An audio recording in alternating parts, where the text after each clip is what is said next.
October 12, 1943, 23,000 feet above the Rhineland, a B-7 flying fortress, tail number 42-36-7, lurched violently as a 20mm cannon shell tore through its number 3 engine. Black smoke poured from the cowling. Inside the cockpit, First Lieutenant Robert Hayes felt the control yoke shudder violently in his hands. The aircraft's nose dropped 15 degrees. Behind him in the radio room, Sergeant Mike Donnelly watched hydraulic fluid spray across the fuselage wall like blood from an artery. The fortress was dying, and they were still 140 miles from England. Above and to the right, First Lieutenant James Howell saw it all unfold.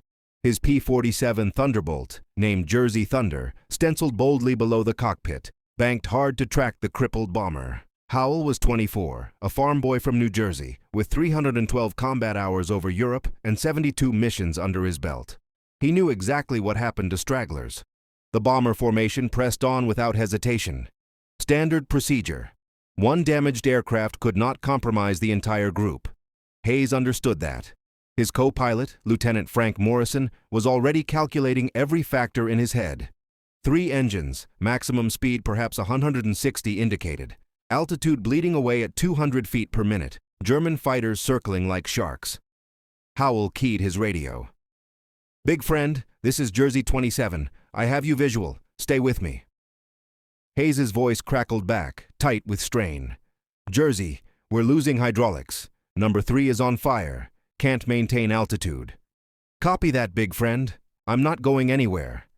It was a promise Howell had no authorization to make. His fuel gauge showed 58 minutes remaining, maybe less depending on throttle settings. The bomber crawled at 140 knots. England was 90 miles northwest.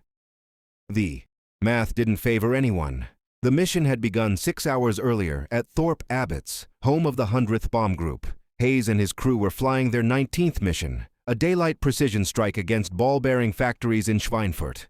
Intelligence promised light resistance. Intelligence had been catastrophically wrong. 320 B-7s had crossed the Channel that morning. The Luftwaffe met them with over 400 fighters, Messerschmitt Bf-109s and FW-190s, rising in swarms from a dozen airfields. The sky became a slaughterhouse. Bombers fell in flames, spinning toward the earth, trailing debris and men. The P-47 escorts fought desperately, but their range was limited. At the German border, they turned back, fuel tanks nearly dry. Hayes's bomber had taken its first hit during the bomb run. Flak burst beneath the aircraft, shrapnel punching through the thin aluminum skin.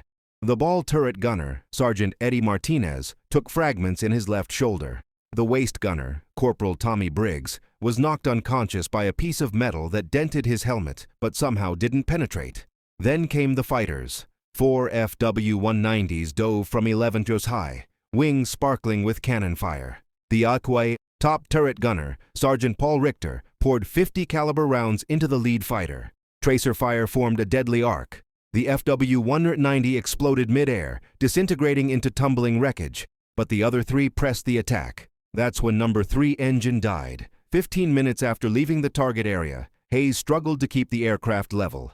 The fortress descended through 22,000 feet. Morrison worked frantically to restart the damaged engine, but the propeller windmilled uselessly.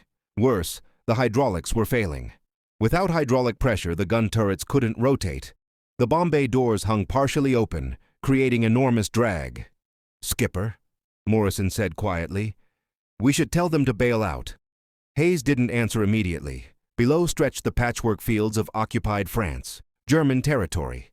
Men who bailed out became prisoners of war if they survived the descent. Partisan resistance fighters sometimes helped downed airmen escape, but the odds weren't good, and Martinez was wounded. Could he even parachute with a torn shoulder? "Not yet," Hayes said. Above them, Howell scanned the sky. His 850 caliber machine guns were loaded and ready. The Thunderbolt carried 3,400 rounds, enough for approximately 34 seconds of continuous fire. He'd already expended 600 rounds in an earlier engagement. That left 28 seconds, maybe. Movement at 2 anens. Howell's head snapped right. 3 Bf-109s, splinter camouflaged, approached from the south. They'd spotted the wounded bomber. Stragglers were easy kills, and the Luftwaffe pilots knew it. Howell didn't hesitate. He advanced the throttle and banked hard, positioning himself between the Bomber and the fighters. The P-47's Pratt & Whitney R-2800 engine roared, all 2,000 horsepower driving him forward. The Thunderbolt accelerated to 300 knots. The lead Messerschmitt saw him coming and broke left. Too late. Howell lined up the shot and pressed the trigger. All 8 guns erupted simultaneously. The recoil slowed the aircraft perceptibly. Spent shell casings streamed from the wings. Tracer rounds converged on the 109's fuselage. Hits. Solid hits. The German fighter canopy shattered. Pieces of metal tore away from the cowling. White glycol coolant sprayed from the radiator. The Messerschmitt rolled inverted and fell away, trailing smoke. The other 2 109s scattered, climbing for altitude. They'd expected an easy kill. Instead, they found a pilot who knew what he was doing. The Germans regrouped at 25,000 feet, weighing their options.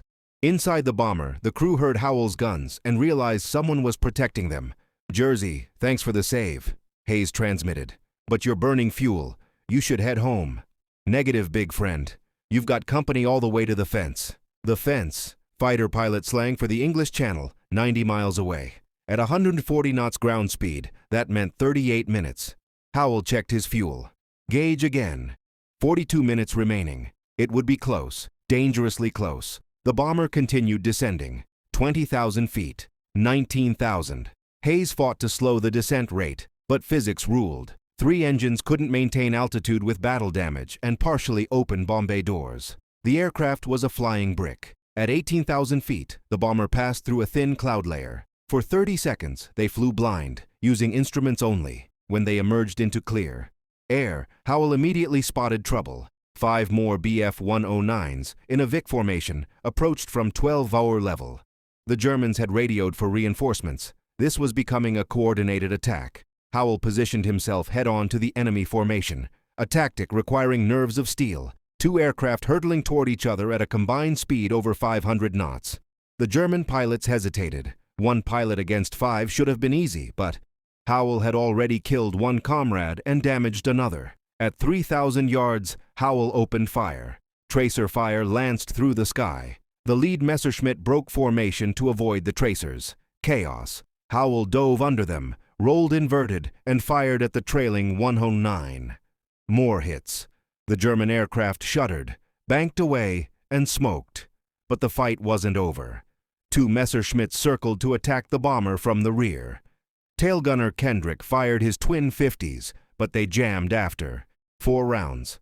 Howell saw the threat developing. He executed a brutal high-G turn, vision graying. The P-47 wasn't known for maneuverability, but Howell made it dance. He closed to 600 yards on the nearest 109, fired. The German pilot never saw it coming. 20mm shells and 50 caliber rounds tore across the wing. The fighter's wing folded upward, and the aircraft tumbled into the clouds below. The remaining German fighters broke off. 3 aircraft lost or damaged in 5 minutes. Silence. Relative silence anyway. Engines rumbling, wind whistling through damaged metal. Hayes allowed himself a deep breath. "Jersey 27, you just saved our lives." Howell didn't respond immediately. Fuel gauge, 28 minutes remaining. English Channel, 65 miles away. Bomber down to 16,000 feet, still descending. Morrison looked at Hayes. "We're not going to make it, are we?" Hayes studied the instruments.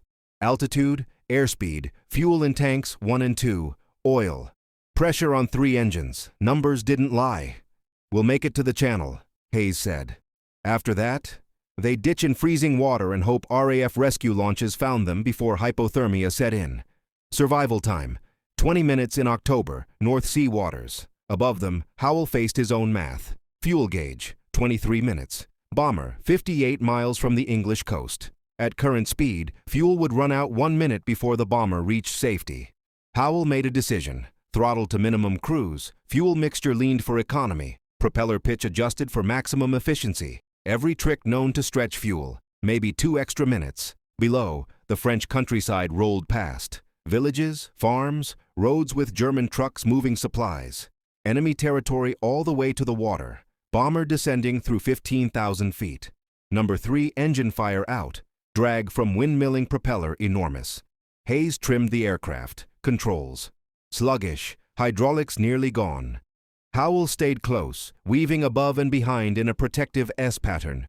Scan sky, check fuel, scan again. Every German fighter pilot in northern France probably knew about the crippled bomber. And they were coming, 12,000 feet. Bomber punched through clouds.